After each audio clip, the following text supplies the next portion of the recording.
अस्सलाम वालेकुम जी। मज़ेदार से पकौड़ों की रेसिपी आपके साथ आज शेयर करने वाली हूँ। क्रिस्पी से ज़बरदस्त से जिन पकोड़ा जिसको कहते हैं।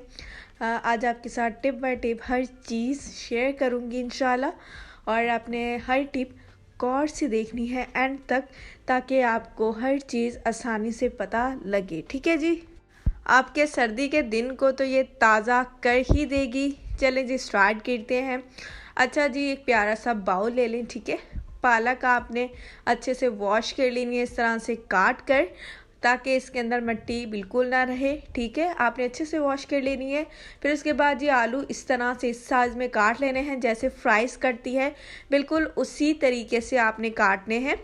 फ्राइज़ बिल्कुल बारीक हों और हों लंबे लंबे। ठीक है जी।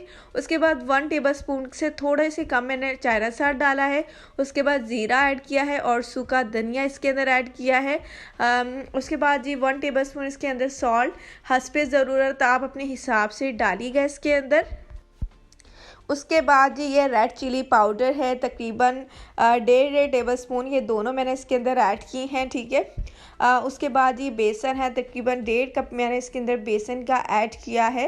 आप ये भी अपने ही हिसाब से डाल सकते हैं। और मेन चीज़ इसके अंदर जी हमने डाले हैं 1 कप के करीब मैदा। ठीक है, ये क्रिस्पी करने के लिए होता है, इससे क्रिस्पी हो जाते हैं पकोड़े।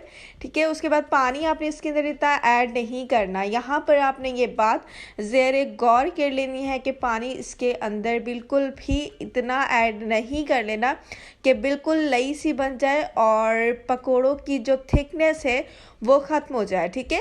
आपने बिल्कुल थोड़ा सा पानी ऐड करना है, हाथ पे डाल के ऐड कर लीजिए। ठीक है।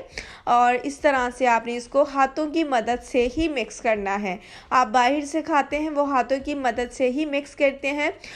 स्पून तो एक फॉर्मेलिटी है, लेकिन हाथों की मदद से अगर करेंगे तो आपके पकोड़ों का मिक्सचर जो है ना, वो आपको खुद फील होगा कि वो थिक है या वो पतला है। ठीक है। अच्छा जी, इस तरह से अच्छे से मिक्स कर लेना है और फिर आपने इसको देख लेना है कि ये आपका बाइंड जो है वो मिक्सचर बन गया है। मतलब कि अगर ये इन चीज़ों के ऊपर लग रहा है तो फिर आप इसको छोड़ दें, वरना अगर ये अलग अलग है तो उसमें और थोड़ा बेसन ऐड कर लें। ठीक है। मैंने तकरीबन हाफ कप से कम और ऐड किया है, ताकि ये एक दूसरे के साथ बाइंड हो जाए और अच्छे से ये मिक्स हो जाए। ठीक है। देखें जी, मैंने अच्छे तरीके से इसको मिक्स कर लिया है। ठीक है। ये टिप याद रखिएगा, पानी का ऐड इतना ज़्यादा आपने नहीं करना कि हमारा जो मिक्सचर है वो बिल्कुल ही लई बन जाए, पतला हो जाए। ठीक है। मिक्सचर जी रेडी हो गया है। ठीक है। अब ऑयल को आपने गरम कर लेना है, घी का यूज़ कर लें, ऑयल का यूज़ कर लें। मैंने घी है इसके अंदर ऐड किया, तकरीबन 3 कप के करीब इसके अंदर ऐड किया है। और फिर इस तरह से आपने गरम कर लेना है, मीडियम टू लो फ्लेम पर आपने इसको फ्राई करना है। ठीक है। और इस तरह से आपने इसको डाल लेना है, छोटे छोटे से डालिएगा, बड़े ना डालिएगा ताकि वो गले ना। ठीक है।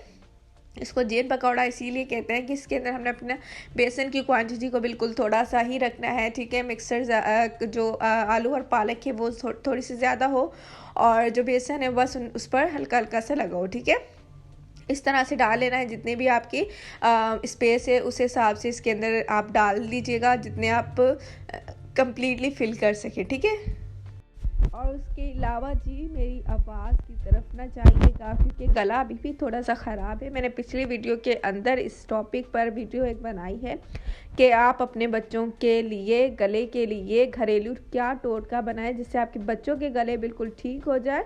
और खाने के लिए तो मैंने बताई ही है, और लगाने के लिए भी एक ज़बरदस्त ही मैंने होम रेमेडी उसके अंदर आपके साथ शेयर की है। तो जल्दी से जाके अगर आपने नहीं देखी तो वो देख लें, क्योंकि सीज़न ऐसा है कि हम अपने बच्चों को बचा नहीं सकते, और इस तरह की चीज़ें तो फिर हमने लाजमी ही बनानी है, और फिर एक्चुअली बच्चे देख कर तो खाएंगे। इस वजह से मैंने वो होम रेमेडी आपके साथ शेयर की है। तो जल्दी से जाकर वहाँ देख लें कि हम सर्दियों के साथ साथ अपने बच्चों को कैसे हेल्दी कर सकते हैं। और बच्चों को किस तरह से हम इस सिचुएशन के अंदर हेल्दी रख सकते हैं कि वो खा भी सब कुछ लें और फिर उनका गला नज़ला ज़ुकाम ठीक हो जाए। ठीक है, अच्छा जी, इस तरह से ब्राउन कर लें और अच्छे से आपने इसको कर लेना है ब्राउन, ताकि ये अच्छे से ब्राउन हो जाए और इस तरह से अपना कलर छोड़ दें और हर चीज़ अंदर से पक जाए। और उसके अलावा मैं एंड स्क्रीन पर आपके लिए भी वीडियो डाल दूँगी, तो जाके विज़िट करके आपने देख लेनी है और इस तरह के मज़ेदार से खाने अपने बच्चों को खिलाते रहिएगा, क्योंकि ये ज़िंदगी का एक हिस्सा है। इसी के साथ इजाज़त दीजिए। उम्मीद है कि आपको ये रेसिपी बहुत पसंद आई होगी और आपने ये बहुत लाइक की होगी। अल्लाह हाफ़िज़।